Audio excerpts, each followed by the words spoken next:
I would like to now welcome Mr. Rajeev Menon, President Asia Pacific, excluding Greater China, Marriott International, for his keynote address. Welcome, Mr. Menon. Thank you so much. Ladies and gentlemen, good afternoon. Thank you so much for allowing me the opportunity to speak with you today at the 5th edition of the BW Hotelier Indian Hospitality Summit and Awards 2020.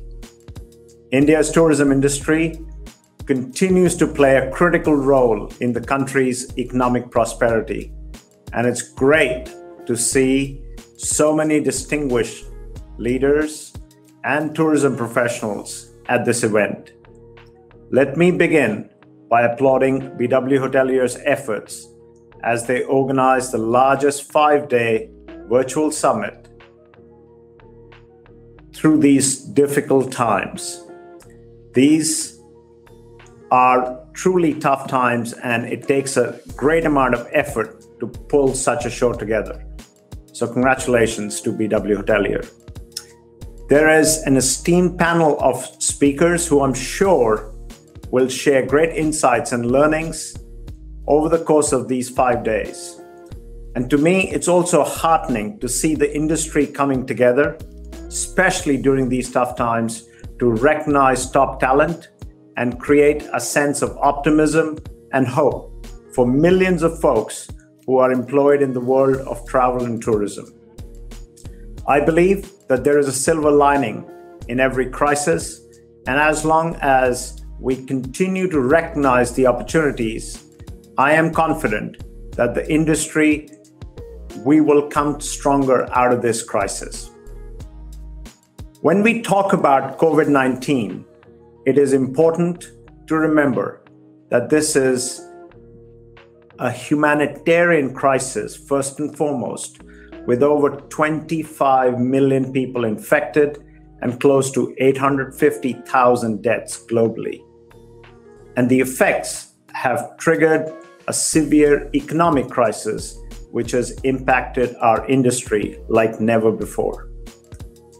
The pandemic has impacted every part of the world with unprecedented revenue declines. It is, however, becoming apparent that where governments have managed to contain the spread of the virus, those countries are bouncing back as there is considerable pent-up demand to travel around the world. As an example, our hotels in mainland China did under 10% occupancy in the month of February, which was when they were facing the height of this pandemic. However, in the month of August, we'll close with over 70% occupancy. And pretty much all of it is driven by domestic travel. We are also seeing a number of other markets like South Korea to get close to 50% occupancy threshold, and other markets that are dealing with a second or third wave of this crisis. Looking back at the last 6 months, I would like to share with you some of my key learnings. 4 things clearly stand out. First and foremost, I'm truly amazed by the resilience of all stakeholders in the business of tourism, be it our associates, our owners and development partners, or our customers. They have all adapted to the adversity and taken on the challenge. Second, it has been amazing to see the level of creativity and innovation that's come out during this time of crisis. When we talk about people being pushed to the limit or having their back to the wall, they have come up with great ideas and initiatives, which to me will become the norm for the future. As an example, Marriott on Wheels in India is here to stay for years to come and will become a great revenue producer for us. I also believe companies that have strong culture and values will come out stronger from this crisis. It's important to remember that culture and values truly get tested during tough times. And while all of us have to make difficult decisions, it's how we make those decisions and treat people along the way that will matter. I'm extremely proud of our 20,000 odd Marriott associates and leaders in India who continue to help us navigate through this crisis. Finally, fourth, being the industry contribution to the community across the board. In Asia Pacific, I've seen our hotels become quarantine facilities and in many cases take on medical staff who are dealing with frontline situation, handling patients with COVID-19 and housing them in our hotels. And it's these efforts by hundreds and thousands of our associates that have gone out of their way, putting their own lives at risk, have truly been admirable. And to me, we cannot underestimate their contribution to the communities at large. Many leaders are saying that our business will change forever. Coming out of the crisis, the travel will never be the same again. I'm not sure if I necessarily agree in entirety with this comment. And as an example, I want to take you back to September 11th, 2001, when the terror attacks happened in New York. There was a common perception that air travel would change forever and people will stop traveling long haul because of the amount of scrutiny, security, other issues. However, what we've seen is in the last 10-15 years, travel has boomed. We've seen people travel across borders, and in fact, last year, close to 1.3 billion people around the world crossed borders. I am hopeful that this number will get to 2 billion in years to come. And most of this growth is going to come from within Asia, as intra-Asia travel continues to grow at a rapid pace. Now, many of you know that Marriott has over 140 million Marriott Bonvoy members around the world, 45 million of which reside in Asia. What we are hearing from our Bonvoy members and all the research we do internally plus external documents that we get to see, that travel is here to stay, that people are just waiting for either treatment or vaccine to become available, and we believe that confidence in travel will return. However, to better prepare ourselves for the post-pandemic travel, I do believe that as an industry, we need to focus on three specific things. First and foremost, cleanliness and hygiene as the new amenity. I'm a firm believer that organizations and brands that are able to consistently deliver high levels of cleanliness standards will get premium both on rooms as well as food and beverage. I also believe, number two, we can achieve a high level of personalized experience by using contactless technologies. Now, some of you may say that's counterintuitive, but let me explain. Using Marriott Mobile App, our customers never have to really physically interact with one of our associates. They can book their hotel stay online. As they show up to the hotel, they get directed to the elevator, then to the rooms. Once they get to the room, they can open the door using the mobile app and the mobile key. They can stay through, order room service, send mobile request. And with all the information we have, we can personalize their experience from the pillows they like to sleep on, the amenities they prefer in the room, all the way through, making sure that the entire experience is highly personalized without having to interact physically with an associate. Similarly, we are seeing similar technologies being used in restaurants and other areas. And I genuinely believe that will continue to grow and grow and grow. And finally, to me, it's reimagining our organizations, leaders and companies who are able to reimagine and rebuild their organizations using the learnings of this crisis will come out stronger. For example, ability to multi-scale our teams, ability to create digital platforms, not only from a learning experience point of view, but also from bringing about more efficiency in the system.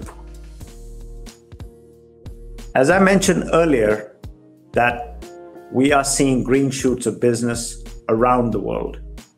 And this recovery is led mostly by domestic travel, many cases staycation and leisure travel, and restaurants and bars, followed by domestic corporate travel. Now, I do believe, given India's strong domestic market, there is every possibility for us to see a strong pickup in demand once the COVID-19 cases start to come down and all the states open up their borders and open up for business. In talking with many government officials across Asia Pacific, I believe the regional travel will start towards the second part of the fourth quarter or early next year, and long-haul international travel really will start from about second quarter to mid-2021. We also believe, based on the analysis we've done internally and externally, that full business recovery to 2019 levels will only come by the fourth quarter of 2022. To us, India remains one of the most important markets with tremendous opportunity for growth. As many of you know, that Marriott has over 120 operating hotels in India, and over the next 6 months, Neeraj Govil and his team are going to open another 7 hotels around the country. Another interesting fact, across Asia Pacific, and including India, we continue to see strong development pipeline, including new hotel signings, and even better than our 2019 numbers, which will tell you that the development community and our owner community still believe in the long-term prospects of our industry. I continue to remain optimistic and strongly believe in the ability and resilience of my tourism industry colleagues in India and their ability to bounce back stronger. The opportunity for growth remains tremendous, and we shall all continue to focus our efforts in reviving travel and tourism in the country and bringing back travelers' confidence as things start to normalize. Lastly, my heart and thoughts go out to people who have been affected by this unprecedented virus, and we appreciate the healthcare workers, local communities, and governments around the world who are on the front line working to contain the spread of COVID-19. Thank you, everyone, for joining me and allowing me to share my thoughts. It is an absolute pleasure to have been able to connect with you on this platform. Thank you, BW Hotelier, once again for your efforts, and congratulations in advance to all the winners. Please take care and stay safe. Thank you. Thank you so much, Mr. Menon. And while you're there, I'd like to call Bhuvnesh to come on the screen, as he'd like to say a few words to you. Sure. Thank you, Raj. We just spoke, and what a wonderful session with you. Your words always ring for our country, for our industry. And what a beautiful way to start the BW Hotelier Indian Hospitality Summit and Awards with you giving a keynote session on day one. I'm truly happy and thankful to you. Keep coming back. India needs more of your guidance as we plow out of this. And I can't forget, I was, minutes before you logged in, I was speaking. I said it was the 11th of July 2014 when we both sat over a cup of coffee. I was a nobody. I still am a nobody. But you gave me an opportunity. We spoke and I told you, listen, this is what I'm bringing in to India with Hotelier International. And you guided me through, and see the seeds that you helped sow. It's a full-blown tree and doing decently well in our space. Bhuvnesh, congratulations. You have done exceedingly well. I'm extremely proud of where you have got to, and plus, more importantly, from an industry perspective, this is a great way for our industry to continue to celebrate and learn from each other, even during the toughest times our industry has ever seen. So all the very best. I can't wait to come across and see you and my other colleagues in India as soon as travel begins. The last time I sat on a plane was end of February, which is unimaginable, but that's the reality of times. And we have learned many things in terms of how to deal with a crisis like this. But I know our industry continues to adapt, continues to stay resilient, and we'll all come out stronger than ever before. So thank you ever so much. And to all the industry colleagues, thank you for giving me the time again. And again, all the very best. And we look forward to a stronger, healthier, and much better future together. Thank you for your time. Thank you for your kind words. They mean a lot to us. And we look forward to seeing you soon here in Delhi. Thank you again. You will. Thank you. Wonderful day and a wonderful year ahead as we get out of 2020. Thank you. Thanks so much. Thank you.